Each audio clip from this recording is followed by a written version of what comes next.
Test এবং one day series হারিয়ে টি-20 সিরিজটি নিজেদের করে নিতে চাইছে বাংলাদেশ।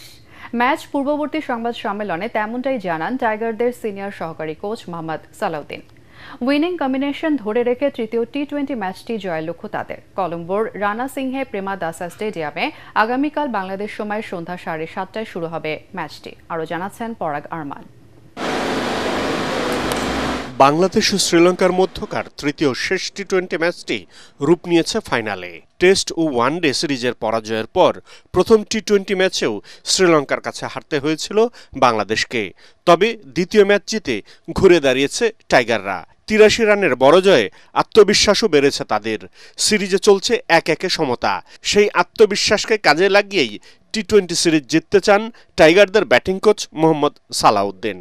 লাস্ট ম্যাচটা আমরা যেভাবে খেলেছি আমার মনে হয় ছেলেরা ভালো মোমেন্টাম পেয়েছে এবং কনফিডেন্সটাও আমাদের আসছে। তো আই হোপ দ্যাট এইখানে আমরা শেষটা ভালোভাবে করতে পারি এবং ইনশাআল্লাহ আমরা ভালো খেলার চেষ্টা করব। শক্তি বাড়াতে দলে খুব বেশি পরিবর্তনের সুযোগ নেই।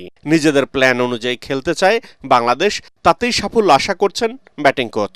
খুব বেশি চেঞ্জেস আসলে নাইও করার মতো অপশনও নাই বাইরে, কারণ আপনারা হয়তো প্রথম ম্যাচের কথা অনেক কথা বলতেছেন।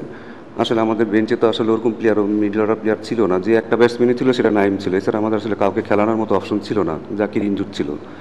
তো আমাদের যে স্ট্রেংথ আছে সেই স্ট্রেংথে আমরা যাব। আগের ম্যাচে কি হয়েছে সেটা ভাবনায় রাখতে রাজি নন সালাউদ্দিন। নিজেদের সেরা অস্ত্রই শ্রীলঙ্কার উপর প্রয়োগ করতে চান তিনি। লাস্ট ম্যাচে কি করছি সেটাও আসলে খুব বেশি গুরুত্বপূর্ণ না। কালকে আমরা যেন তাদেরকে হারাতে পারি সেই স্ট্র্যাটেজি নিয়ে আমাদের যেতে হবে, সেটা হচ্ছে বেশি ইম্পর্টেন্ট। এবং তার জন্য আমাদের যা যা অস্ত্র নিয়ে যাওয়া দরকার সেটা নিয়ে আমরা নিয়ে যাব। এদিকে তৃতীয় ম্যাচ জিতে লঙ্কান সিংহরাও চাইছে টেস্ট এবং ওয়ানডের মতো টি-20 সিরিজটি নিজেদের করে নিতে। পরাগ আরমান, এটিএন বাংলা।